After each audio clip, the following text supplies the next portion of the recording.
Hi everyone, I'm PJ and this is the closet. Okay, so today I'm going to be making a bigger pot holder. Remember we made the two little smaller ones, so this time I'm going to be making a bigger one. The reason that I'm doing it is because every time I go to get a pan out of the oven, a cookie sheet, like a lasagna pan or anything like that, I always have to use two small pot holders. So I want to make one big mat. That way I can set all of my stuff on it and I don't have to worry about it getting onto my countertop of any kind. So before we get started on that, I want to show you what I got. So I got this stuff. It's called Taylor chalk. Can you all see that? All right. So what this stuff does is, of course, it's chalk. It will wash out of your clothing. And they give you a whole bunch of different colors. So there's red, yellow, blue, and white. And all they are pieces of chalk. Whoops, sorry, I'm knocking my camera around. They're just little pieces of chalk like this, and they are pointed. And you just lost my piece of material. So all you do is just write on whatever you're trying to write on with. Can you all see that? See how it marked it right there? So, say you're doing a pleat, or you need to match two pieces of material together, and sometimes you can't get in with the pencil that we bought. Remember, we had the white one, we had the blue one. Well, sometimes you can't get the exact thing that you want because either it's going to rip the pattern or whatever you're working on, and with these they don't really rip anything and they do wash right out. So you can get these on Amazon. All you have to do is type in Taylor chalk and they're like around $4 or $5. They're not that much. So you do get a good many in here. You get two reds. Let me put this back. Okay, you get 2 reds, 3 yellows, 2 blues, 3 whites. And so that way there's a variety of colors that you can use on a variety of different kinds of colors of material. So you can always keep that in mind whenever you are trying to make stuff and you can't use your pencils. You can always use the Taylor chalk. Okay, on to our project. So this is what I've got laid down so far. Now you can make these any size you want to make them. Can y'all see this? Okay. This is 17 by 10. Now the reason I made it this big is because once you get this sewn and you leave so much for your seam, it's going to shorten it down. It's going to make it maybe about 1 inch or 2 smaller the whole way around. So I wanted to make it big enough that my pan would be able to sit on it, but not so big enough it's going to take so much space up in my drawer. But the only thing is, though, is these are thin because this stuff is insulated on the front and the back. There's no right or wrong way to use your insulation. I'm using the same insulation that I used on the other pot holders, which is Insubrite. You think I would have all this stuff, right? I do, just whatever. Not right beside me. Okay, and this is the Insubrite. Now, like I said, this does not have a right or a wrong way, so you can use it any way that you need to use it. So there you go. And I got this also on Amazon because this is kind of hard to find. Like, I didn't find it in Walmart, and the nearest craft store to me is a little ways away. So I got it off of Amazon, delivered right to my door. But like I said, you can use this stuff for hot and cold. So I think up here's a little pop can. I'm not quite sure. Where's it at? There? Maybe? I don't know. So you use it for hot and cold. So today we're going to be using this for our pot holders. So what I'm going to do is I'm going to sew this around, and I will come back and I will show you our next step. So hold on. Alright, so I'm back real quick. I want to show you how far along I am. Okay, so I got all of it sewn together, and I left about a 5/8-ish seam allowance the whole way around. Now, what I'm going to do is each one of these corners I'm going to cut, because if you don't cut these, it's going to be really balled up, and then it's going to lag down your machine when you go to try and flip this inside out. There's going to be all this material here.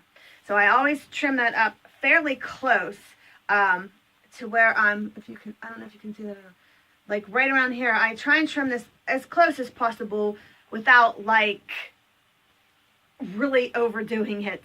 I don't want me to push this through and then I have a little hole at the top because I've cut it too short. But I do trim this up because I do want my corners to lay kind of flat and neat. So that's where I'm at right now. So we got this all sewn together.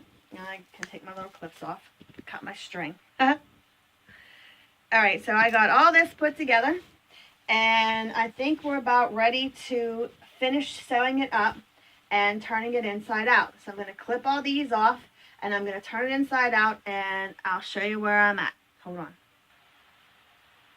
All right, so like I said, I went and I cut these edges off. Now, as you can see, whenever you go and you sew this, this is going to have a lot of excess fabric up in here. So I do try and cut this as much as possible because my sewing machine won't go through all of this bulk of material right here.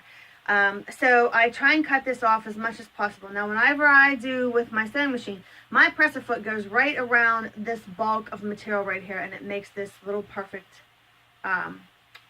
like semicircle that goes right around the top. So that way then I don't have to worry about trying to go over this. I'm sure if you have a really decent sewing machine, yours could possibly go over it. I like my little brother's sewing machine, and I'm not going to change my sewing machine, so therefore I have to go right down around the where it's all bunched over. And I think that it does make for a nice seam right around. It's just like any other thing that you would get in a store. So I just push mine the whole way around, and I just keep it right on that little bit of material right there, and that's all I do with mine. So let me run another down through it because I want to hold this all together. If not, it's going to go like this. Can y'all see that? So I want to make sure that that doesn't come apart on me when I'm trying to do whatever it is I'm going to do, or if I wash it, the batting inside doesn't get all messed up. So I want to make sure, you know, sometimes you put something in the washing machine and the batting kind of all crinkles into a ball. So if I put a seam down here and a stitch down, however I decide to do it, that way it'll hold all that batting into place. I don't know if you can hear, but it does make a crunchy sound. That's only because of the insulation that's inside of the batting. So let me get a little seam down through here and a nice little cute stitch, and we'll finish up. Hold on. All right, so I went and I just put a little zigzag down, right down through the center and right down through the center. Whoop. Now I do like to put a zigzag only because it stretches a little bit, where a straight stitch doesn't give, but the zigzag stitch, it does give a little bit better than a straight stitch. So I like to put that in the middle just because this is going to move around, and I want my stitch to be able to move around and it doesn't come undone. So there you have it. That is our hand size pot holder.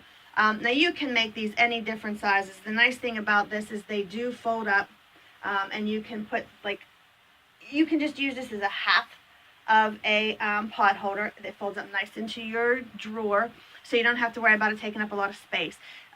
Even though it's thin, it does do the job because the insulation is on both sides, so you don't have to worry about that. But these are nice for on the patio. 4th of July is coming, so red, white, and blue. Yes, it's not stripes, it's dots, but it still serves purpose. But thanks for tuning in today. I really greatly appreciate it. So if you have any questions, feel free to leave me any questions you have down in the comment section.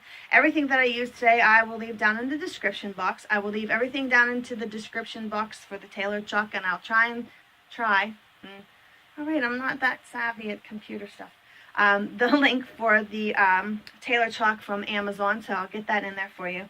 So I think with that being said, please subscribe to my channel. Give me a thumbs up. Greatly appreciate all of that.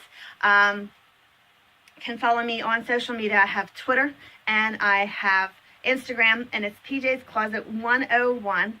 So you can go ahead and, you know, follow me on that. I appreciate it too. Can leave anything down in the comment section. Hit the little notification bell. That way you get notified every time I upload a video. And I think that's everything. So that's a wrap. Thanks, YouTube. Bye.